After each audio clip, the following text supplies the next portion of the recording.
Assalamualaikum warahmatullahi wabarakatuh. Nama saya Arka Zora Gunawan dari kelas 11 IPA 1. Dan sekarang saya akan menjawab pertanyaan-pertanyaan yang ada di ujian penilaian akhir semester fisika. Pertanyaan pertama itu jelaskan pengertian dari momen gaya, momen inersia, dan kesetimbangan stabil, kesetimbangan labil, dan kesetimbangan indiferen. Yang pertama, momen gaya. Momen gaya itu adalah produk dari gaya yang bekerja pada suatu benda dan jarak antara titik yang dipilih sebagai pusat rotasi atau titik tumpu. Ini dapat dihitung dengan mengalihkan gaya yang bekerja pada benda dengan lengan atau jarak dari pusat rotasi atau titik tumpu. Yang kedua, momen inersia. Momen inersia adalah ukuran seberapa sulit suatu benda dapat diputar mengelilingi sumbu tertentu. Nilainya tergantung pada distribusi massa benda terhadap sumbu rotasi. Semakin besar momen inersia, semakin sulit benda untuk mengubah kecepatan sudutnya atau berhenti berputar. Momen inersia dapat dihitung dengan menggunakan rumus yang melibatkan massa benda dan distribusi massa terhadap sumbu rotasi. Yang ketiga, yang kesetimbangan stabil, labil, dan indiferen. Kalau stabil, kesetimbangan stabil terjadi ketika suatu sistem kembali ke posisi keseimbangan setelah mengalami gangguan kecil.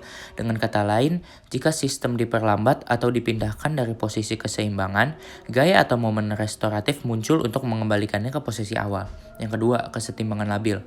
Kesetimbangan labil adalah kondisi di mana suatu sistem setelah mengalami gangguan kecil tidak kembali ke posisi semula. Sebaliknya, sistem ini akan cenderung bergerak lebih jauh dari posisi keseimbangan. Kesetimbangan labil seringkali memerlukan gaya atau momen eksternal untuk menjaga agar sistem tetap dalam keadaan setimbang. Yang ketiga, kesetimbangan indiferen. Kesetimbangan indiferen terjadi ketika suatu sistem tetap stabil dalam setiap posisi. Artinya, tidak ada gaya restoratif atau destabilisasi yang bekerja ketika sistem diganggu dari posisi keseimbangan. Kesetimbangan indiferen dapat dianggap sebagai kesetimbangan yang netral atau tidak memiliki kecenderungan untuk kembali atau bergerak lebih jauh dari posisi setimbangnya. Lanjut ke pertanyaan nomor 2, itu jelaskan pengertian dari elastisitas, hukum Hooke, dan tegangan geser regangan modulus elastisitas. Yang pertama, elastisitas. Elastisitas mengacu pada kemampuan suatu bahan atau benda untuk mengembalikan bentuk atau ukuran asalnya setelah diberi gaya atau deformasi. Bahan yang elastis dapat mengalami perubahan bentuk sementara akibat gaya atau tekanan. Namun kembali ke bentuk semula setelah gaya tersebut dihilangkan. Koefisien elastisitas mengukur sejauh mana benda atau materi tersebut dapat meregang atau menyusut dalam merespons beban atau tekanan yang diberikan. Yang kedua, hukum Hooke. Hukum Hooke menyatakan bahwa gaya yang diberikan pada suatu benda elastis adalah sebanding dengan perubahan panjangnya. Dengan kata lain, hukum Hooke menyatakan hubungan linear antara gaya yang diberikan pada suatu benda elastis dengan perubahan panjang dari benda tersebut. Hukum Hooke biasa dinyatakan dalam rumus matematis sebagai F sama dengan K, lalu delta LF sama dengan K dikali delta L.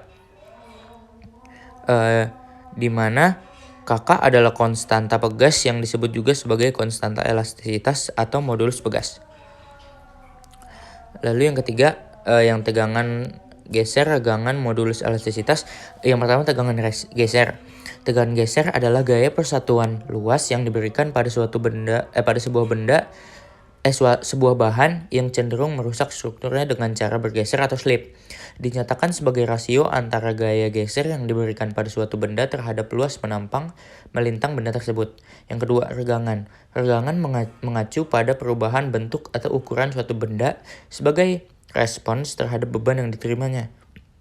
Regangan dapat dihitung sebagai perubahan panjang benda dibagi dengan panjang aslinya. Dalam konteks modulus elastisitas, regangan seringkali dinyatakan sebagai perbandingan antara perubahan panjang dengan panjang aslinya. Yang ketiga, modulus elastisitas. Modulus elastisitas juga dikenal sebagai modulus Young, yang adalah suatu ukuran kekakuan bahan. Ini mengukur sejauh mana bahan dapat merespons terhadap tekanan atau regangan. Modulus elastisitas atau E didefinisikan sebagai rasio tegangan terhadap peregangan atau secara matematis dapat dinyatakan sebagai tersebut. Semakin tinggi modulus elastisitas, semakin kaku atau sulit bahan mengalami perubahan bentuk. Selanjutnya pertanyaan ketiga. Sebatang balok kayu terapung di dalam bak air seperti gambar. Volume balok yang muncul di permukaan air itu 200 cm kubik dan massa jenis balok adalah 0,75 gram per cm kubik. Hitung massa balok kayu seluruhnya. Nah, ini ya. Kan yang kita ketahui itu kita baru mengetahui PA-nya. Nih, PA atau massa jenis air itu kan kita tahu 1 gram per cm kubik. Habis itu kita tahu VT-nya atau volume balok yang mengapung 200 cm kubik. Habis itu kita tahu PB-nya atau massa jenis balok sebesar 0,75 gram per cm kubik. Nah, cara ngejawabnya itu kita pakai rumus PA kali G kali VB sama dengan PB kali G kali V. Nah, karena di kiri sama kanan ada G, kita coret aja. Jadi PA kali VBC sama dengan PB kali V. Habis itu VBC-nya, jadi kita udah tahu habis dimasukin tinggal dimasukin aja. PA-nya kan 1, terus PB-nya kan 0,75, terus dikali jadi kayak gitu. Habis itu lanjut ke V-nya. V sama dengan VBC tambah VT, terus kita masukin jadi 0,75 V tambah 200, terus 0,25 V sama dengan 200, nah V-nya sama dengan 800. Nah, kalau mau nyari masanya, kita pakai rumus massa jenis P sama dengan M per V. Tapi karena kita nyarinya M, jadi V-nya dipindah ke kiri, atau kalau mau dipindah ke kanan juga bisa. Jadi massa sama dengan P kali V. Nah, habis itu tinggal kita masukin aja massa sama dengan PB kali V. Nah, massanya sama dengan 0,75 dikali 800. Lalu jawabannya dapat deh 600 gram massanya. Lanjut ke pertanyaan nomor 4. Air mengalir ke atas seperti ditunjukkan gambar di samping dengan jari-jari A 12 cm dan jari-jari B 6 cm. Jika debit air 14,4 pi L per S dan tekanan air pada ujung A 80 kPa, tentukan A kecepatan air pada pipa A dan pipa B, terus B-nya tekanan pada ujung B. Nah, cara jawabnya kita udah diketahui nih. R itu jari-jarinya itu 12 cm, terus kita ubah ke meter jadi 12 kali 10 pangkat min 2 meter. RB-nya jadi 6 dikali 10 pangkat min 2 meter.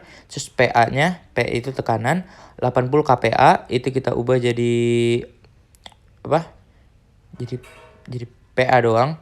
Itu jadi 80 dikali 10 pangkat 3 PA. Nah, terus kita tahu HB-nya itu ketinggiannya 3 meter, terus massa jenis airnya 1000 kg per meter kubik. Nah, kita mau ngubah dari LS ke MS. Kan L per S kita mau ubah jadi M per S. Nah, itu jadi 14,4 pi L per S itu sama dengan 14,4 pi dikali 10 pangkat min 3 M kubik per S. Nah, lanjut. Yang A-nya cara jawabnya QA sama dengan A dikali VA itu 14,4 pi 10 pangkat min 3 sama dengan pi dalam kurung 12 kali 10 pangkat min 2 tutup kurung kuadrat. Habis itu dikali VA. Nah, VA-nya jadi kalau udah diselesain semuanya sama dengan 1M per S. Nah, habis itu kita mau lanjut nyari VB-nya. VB-nya jadi kita caranya QA sama dengan QB. Habis itu kalau dilanjutin itu QA sama dengan VB dikali AB. Nah, habis itu 14,4 pi dikurang 10 pangkat min 3 sama dengan pi dalam kurung 6 min 10 pangkat min 2 tutup kurung kuadrat VB. Nah, VB-nya itu adalah 4 M per S. V itu velocity ya. Habis itu lanjut ke yang B. Di yang B ditanyanya itu tekanan di ujung pipa B. Nah, kita mau pakai rumus Bernoulli ya. Jadi PA tambah setengah PVA kuadrat ditambah PGHA. Habis itu sama dengan PB tambah setengah PVB kuadrat tambah PGHB.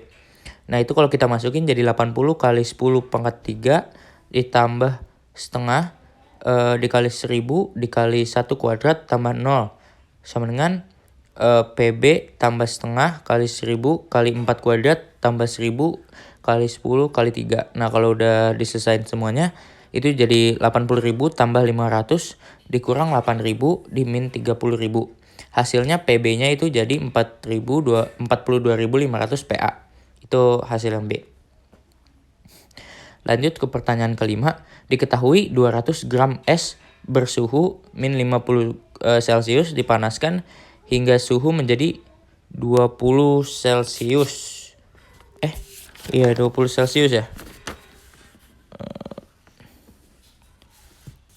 Ya. Habis itu berapa kalori yang diperlukan selama pemanasan tersebut? Yang diketahui itu bawahnya CS 0,5 kal per G OC Celcius, cairnya 1 kal per G Celcius, LS-nya sama dengan 0,5 kal per G. Lanjut diketahuinya M sama dengan 200 gram. Terus T awalnya itu min 5 Celcius. Terus T akhirnya 20 Celcius. CS-nya diketahui 0,5 kal per G Celcius. Abis itu LS-nya juga 80 kal. C airnya 1 kal. Situ kita langsung aja diselesain semuanya pakai rumus. Q1-nya itu M dikali CS dikali delta T itu sama dengan 200 kali 0,5 dikali 5 dalam kurung min 5 min 0 sama dengan 5 itu sama dengan 500 kal. Habis itu Q2-nya M dikali LS sama dengan 200 dikali 0,5 sama dengan 100 kal. Q3-nya M dikali C air dikali delta T itu sama dengan 200 kali 1 kali 20 sama dengan 4000 kal. QT-nya sama dengan tinggal kita tambahin deh semuanya. Q1 tambah Q2 tambah Q3. Itu hasilnya 4600 kal. Lanjut ke nomor 6. Sepotong logam memiliki luas permukaan 50 cm kuadrat dan panjang 200 cm. Koefisien konduksi termal sama dengan 0,24 kal per S kali Cm kali OC. Jika selisih suhu antara kedua ujung batang 1000 C, berapa jumlah kalor yang mengalir pada logam selama 5 menit? Nah, ini. Diketahuinya A-nya itu udah 50 cm kuadrat. Terus kita mau ubah ke meter. Jadi 50 kali 10 pangkat min 4 meter kuadrat. Habis itu L 200 cm. Kita ubah ke meter lagi juga. Jadi 200 meter. K-nya itu kita udah tahu 0,24 kal per S kali M kali Celcius kan. OC itu Celcius. Habis itu delta T-nya kita tahu 100 Celcius. Waktunya itu 5 menit. Kita pengen ubah jadi detik, jadi 300 detik. Habis itu langsung aja deh kita taruh rumusnya. Rumusnya itu A dikali delta T kali T per 2. Kita masukin jadi Q sama dengan 0,24 kali 50 kali 50 kali 10 pangkat min 4 kali 100 kali 300 per 2. Hasilnya 18 kal. Nah, itu aja penjelasan soal penilaian akhir semester fisika dari saya, Arkazora 11 MIPA 1. Mohon maaf jika ada salah kata atau salah pembacaan. Wassalamualaikum warahmatullahi wabarakatuh.